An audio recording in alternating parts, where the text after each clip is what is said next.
Олимпиадалық ойындардың шығу туралы бір нұсқада Лидия патшасы Эфит құдайлардың үндеуін естіген айтылады. Құдайлар жалпы гректік спорттық мерекесін ұйымдастырып, оны соғысушы тараптар арасында бейбітшілік келісім жасау үшін қолдануды талап етеді. Осылайша ежелгі Греция халқын біріктіретін олимпиадалық ойындар дәстүрі пайда болды. Олимпияға қарулы адамдардың кіруіне қатаң тыйым салынған болатын. Тыйым бұзғандарды өлім жазасына кесетін. Дегенмен бұл заң ол кезде де, қазір де бәріне тоқтау сала алмады. Биыл 5 қыркүйекте Мюнхендегі Олимпиада ойындарында орын алған қанды оқиғаға 52 жыл толды. Сол кезде лаңкестер неліктен спортшыларға шабуыл жасады? Не үшін тұтқындарды босату әрекеті қайғылы жағдайға келді? Және Израильдің кегал операциялары туралы толығырақ алдағы минутта білетін боласыздар. Oui. Махмуд Хамшари. Да.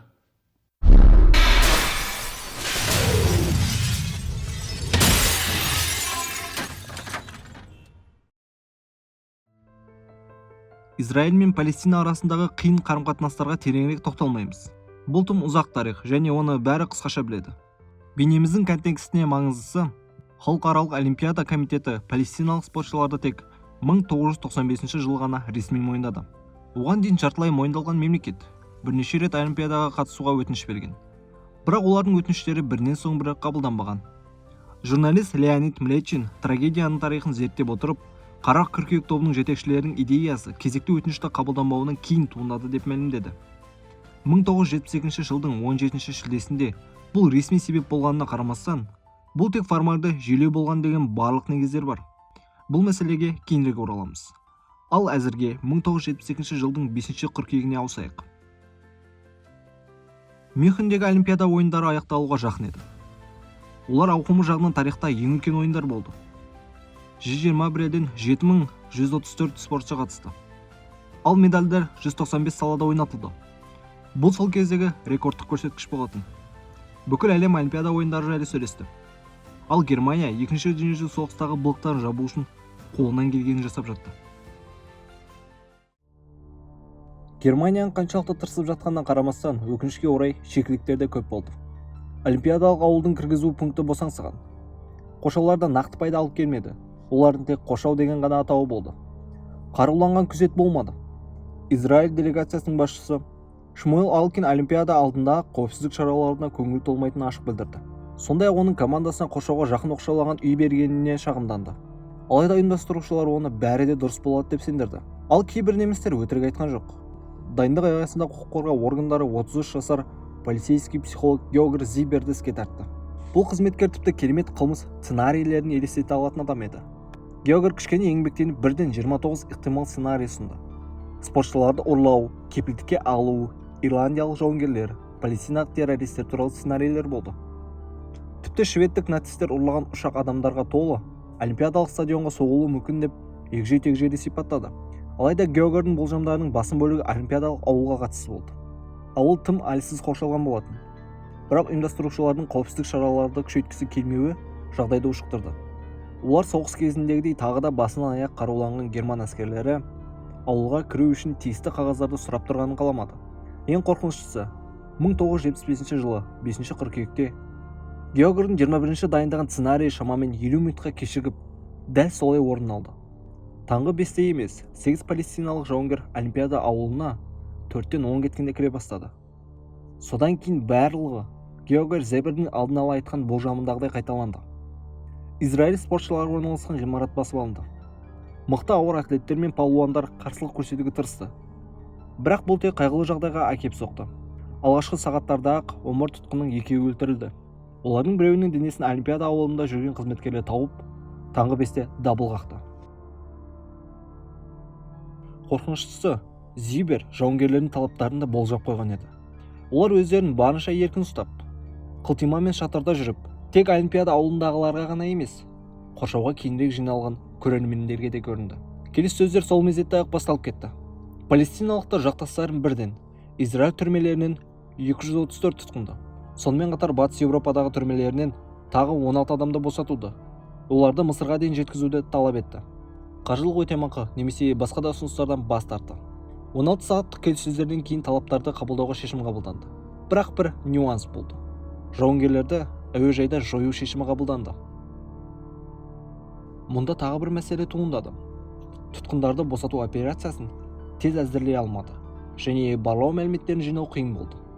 Үйге кірген келіссөз жүргізушілер 5 жауынгерді көрді, бірақ шын мәнінде олар 8 еді. Дұрыс емес мәліметтерге сүйене отырып, мерген командалары жиналды. Сондай-ақ ұшқыштардың киімін киген полицейлер болды. Кейін мергендер өздерінің кәсіби дайындықтан өтпегенін айтты. Шабуыл басталған сәтте бәрі күтпеген жағдайға тап болды. Полицейлер операция басталар алдында өз позицияларын тастап, тәуекелге барғысы келмеді. Сол уақытта бір мерген кенеттен оқ атып, операцияны бастап жіберді. Басталған атыстың нәтижесінде барлық тұтқындар, 5 лаңкес, бір полицей және ұшқыш қаза тапты. Дағдарыс комитетінің шектен шыққан немқұрайлығы, дайындықтың жоқтығы және олардың қисынсыз жұмысы туралы кейінгі жылдары сын айтпаған адам кемде-кем. Бірақ дәлелді түрде бұл сындарды жеткізу қиын болды. 20 жыл бойы Германия атыс, келіссөз және дағдарыс комитетінің жұмысы туралы ақпаратты беруден бас тартты. Қаза тапқан отбасылар тек 90-шы жылдары ғана не болғанын білді. Ал өтемақыны Германия үкіметінен тек 2004 жылы ғана алды. Жағдай 2012 жылы құпия құжаттар ашылғанда одан сайын ушыға түсті. Ол жерде жазылған мәліметтер бойынша неміс үкіметі Олимпиадаға 3 апта қалғанға дейін бұл оқиға болғалы жатқандығы жайлы тыңшыларынан алдын ала ақпарат алған. Бірақ ешқандай шаралар қолданбаған. Бұл мәліметті естігеннен соң Израильде қандай көңіл-күй болғанын айтпаса да түсінікті. Лаңкестер ауылды басып алып, спортшыларды тұтқынға алғанда-ақ Израиль елі Германияға осындай жағдайларда әрекет жасайтын арнайы бөлімшелерінің қызметін ұсынды.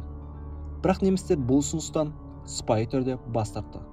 Нәтижесінде барлық Израиль ақпарат құралдары тек кек алу жайлы жазды. Саймон Ривоның зерттеу кітабында Израильдің премьер-министрі Голда Меир трагедиядан кейін бірден Моссад басшысына «Ұлдарды жібер» деп бұйырғаны айтылады. Бұл бұйрықтан соң 2 операция қатар жүргізілді. Біріншісі жастық шақ көктемі деп аталады. Оның барысында Израильдің арнайы қызметтері 1970 жылдың 9 және 10 сәуіріне дейін палестиналық әскери ұйымдардың бірқатар жетекшілерін физикалық түрде жойды. Олардың кейбіреулері 5 қыркүйекте болған трагедияға қатысы бар деп болжалған. Содан кейін ашылған құпия құжаттар Моссадтың қаншалықты қауіпті екенін көрсетті. Бұл операция кезінде Израильдің барлаушылары әйелдердің киімін киіп, жағажайларда адамдармен танысып, керемет тапқырлық танытты. Бірақ тарихта екінші, ауқымдырақ операция жиі еске алынбайды. Ол Құдайдың қамшысы деп аталады және 20 жылдан астам уақытқа созылды. Негізгі нысандарының бірі әуежайдағы атыстан аман қалған 3 лаңкес болды. Олар Германияда сотталу уақытын күтіп жатты. Бірақ 1972 жылдың 29 қазанында Люфтганза әуе компаниясының Boeing 365 ұшағы ұрланып, оны басып алғандар 3 лаңкесті босатуды талап етті. Неміс үкіметі жолаушылар мен экипаждың өмірі үшін бұл талапты орындауға тез келісті. Осы мәміленің аясында Германия өз аумағына шабуыл жасалмайтыны туралы кепілдік алғаны туралы әңгімелер де әлі күнге шейін тарап жатыр. Ал Израиль премьер-министрі Голда Меир Құдайдың қамшысы операциясын өзі басқарды және Олимпиададағы оқиғаға тікелей немесе жанама қатысы барлардың барлығын іздеуді бұйырды. Болжамда ұйымдастырушылардың бірі Вайл Зуайдер 16 қазанда жойылды. Ал 1970 жылдың маусымына қарай бастапқы тізімдегі 17 мақсаттың 10-шы өлтірілді. Бірақ бұл оқиғада көптеген күмәнді сәттер бар. Мысалы, жоғарыда аталған Зуайдер 5 тілде сөйлей алатын философ әрі ғалым болған. Сондай-ақ танымал итальян жазушысы Альберто Моравияның жақын досы еді. Кейінірек Мюнхендағы тұтқындар операциясының ұйымдастырушысы Зуайдер ешқашан қару ұстамағанын және бұл операцияға қатысы болмағанын айтты. Бір жағынан бұл Моссадтың кінәсіз адамды жойғаны туралы пікірлер туғызса, екінші жағынан Моссад оның жасырын топтың мүшесі болғанын айтты. Бірақ Моссад ұйымы сүттен ақ судан таза емес еді. Кінәсіз адамдардың өліміне қатысты нақты дәлелдер де болды. 1979 жылдың 22 қаңтарында Хасан Саламаны жою кезінде жарылған автокөліктен Саламамен бірге 4 бейбіт тұтқын қаза тапты. Тағы көшеден өтіп бара жатқан 19 адам жарақат алды. Бұған дейін Моссад агенттері Норвегияда Али Хасанды аңдып, жүкті әйелінің көз алдында Ахметті өлтірді. Ахмет Бушике, мароккалық даяшы, Мюнхендегі оқиғалар туралы ешқашан білмеген. Осы үшін 4 Моссад агенті Норвегия түрмелеріне қамалды. Бірақ 2 жылдан кейін олар амнистия алып, Израильге депортацияланды. Жалпы израильдік ұйым Масад тұтқындарды басып алуға қатысы барларды жойды ма, әлде ешқандай талғамсыз барлық адамды өлтірді ме деген пікірталастар әлі күнге дейін басылмай келеді. Бірақ қосымша залалдар өте көп болғаны сөзсіз. 2006 жылы Израильдің бұрынғы қорғаныс министрі Эхуд Барак бір операция барысында 3 нысанмен бірге 7 полицейді және 2 әйелді өлтіруге мәжбүр болғандарын мойындады. Бұл оқиғада сенімді түрде айтуға болатын жалғыз нәрсе Олимпиада ауылдарында басып алуды жүзеге асырып, сосын тірі қалған 3 лаңкестің тағдыры. Құдайдың қамшысы операциясынан тек біреуі, Джамал Аль-Гаши ғана аман қалды. Ол соңғы рет ақпарат көздеріне 1999 жылы қыркүйектің бір күні фильмі шыққан кезде сұхбат бергенде ғана көрінді. Сол кезде Джамал олардың басты мақсаты Палестина халқының бастан кешіріп жатқан қиындықтарына назар аудару болғанын айтты. Кейінірек оның Африка елдерінің бірінде жасырынғаны және әлде де Масадтың нысанында екені туралы мәліметтер пайда болды. Алайда екі басқа лаңкеске жасырыну мүмкіндігі бұйырмады. Дегенмен барлығын ұйымдастырушы және оқиғаның басты идеологы Абу Дауд кенеттен ауруханада бейбіт түрде аурудан қайтыс болды. Ол көптеген өзіне жасалған қастандық әрекеттерінен аман қалып, оқиғалар туралы өз нұсқасын баяндап кітап жазды. Сол кітапта операцияның бейбіт мақсатта жоспарланғанын және Палестина мәселесін әлемдік қауымдастыққа жеткізу бағытталғанын айтады. Абу Даудтың айтуынша, зорлық-зомбылық спортшылар мен герман полициясының қарсылығынан туындаған. Бұл кітапқа көптеген түрлі көзқарастар бар, бірақ көпшілігі қарама-қарсы пікірлерде. Ал біздің бүгінгі шығарылымыз Абу Дауттың 2010 жылы Сириядағы ауруханалардың бірінде қайтыс болғанымен аяқталады. Айтпақшы, Құдайдың қамшысы операциясы осы Абу Дауд қайтыс болған күні аяқталды.